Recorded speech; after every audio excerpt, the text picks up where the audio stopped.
নমস্কার পাবলিক, আজকে আমার ডেস্টিনেশন হচ্ছে আনন্দপুরে। তো আমি আর পুনন্দা বেরিয়ে যাই সকাল সকাল গাড়ি নিয়ে আনন্দপুরের উদ্দেশ্যে। আর রাস্তায় যাওয়ার সময় আমার ডেভিড পুত্রটার একটু খিদে পেয়ে যায়, তাই তাকে একটু লাঞ্চ করাচ্ছিলাম দুপুরবেলায়। আর কিছুটা যাওয়ার সাথেই আমাদের সামনে চলে আসে রাম সেতুর ভাই লক্ষণ সেতু, যেটা পুরোটাই বাঁশ দিয়ে তৈরি ছিল। আর সত্যি কথা বলে রাখি, এই বাঁশগুলো আমি দিছি, কারণ 2024-এর লোক আমাকে এত বাঁশ দিচ্ছে যে সেটা দিয়ে করে একটা পুল তৈরি হয়ে গেছে। আর মেদিনীপুর শহর ঢুকেই রেশন দোকানের লাইনের মতন লাইনকে অতিক্রম করে আমরা সবুজের বুক চিরে সোজা চলে যাই আনন্দপুরের উদ্দেশ্যে। আর পৌঁছে আনন্দপুরের দুটো হিরোর সাথে আমাদের দেখা হয়ে যায়। আর তারপর আমরা আঁকামাঁকা পথ দিয়ে অফরোডিং করতে করতে সোজা পৌঁছে যাই মাঠের কাছে। আর মাঠে তখন ছাগল গরুও পৌঁছায়নি, কিন্তু আমরা ঠিক পৌঁছে গেছি, কারণ আমরা তো জিও 5Gর থেকেও বেশি স্পিডে চলি। আর যেসব পার্টিগুলো আমাকে বলো যে আমাকে প্লেয়ার নিয়ে যেতে বললে আমি কেন এত টাকা বলি, তো তারাই দেখে নাও যে আমার প্লেয়ারগুলো রেডবুল ছাড়া খায় না। এদের খরচা বহন করা মানে জেসিবি বহন করা।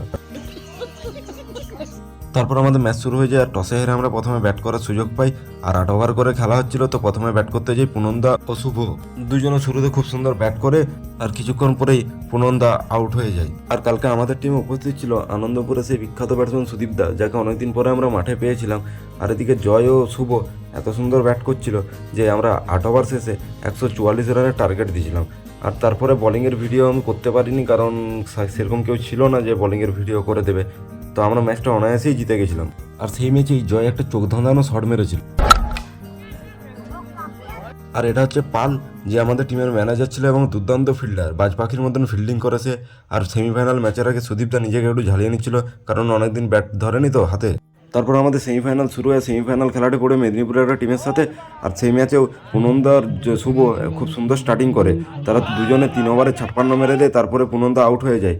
তারপরে শুভ ও জয় মিলে খুব সুন্দর ব্যাট করে, যেখানে আমরা 8 ওভার শেষে 121 রান করি এবং 122 রানের টার্গেট থাকে তাদের জন্য।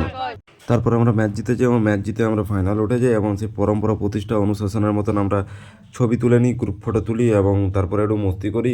আর তোমরা আমাকে জানিও যে আমার ভিডিওগুলো সত্যি কেমন হচ্ছে। অনেকেই দেখছি কমেন্ট করো, কিন্তু কেউ শেয়ার করো না। পারলে শেয়ার করে দিও আর ফলো করে দিও, আর পাশে থেকো এর নতুন নতুন ভিডিও দেখার জন্য।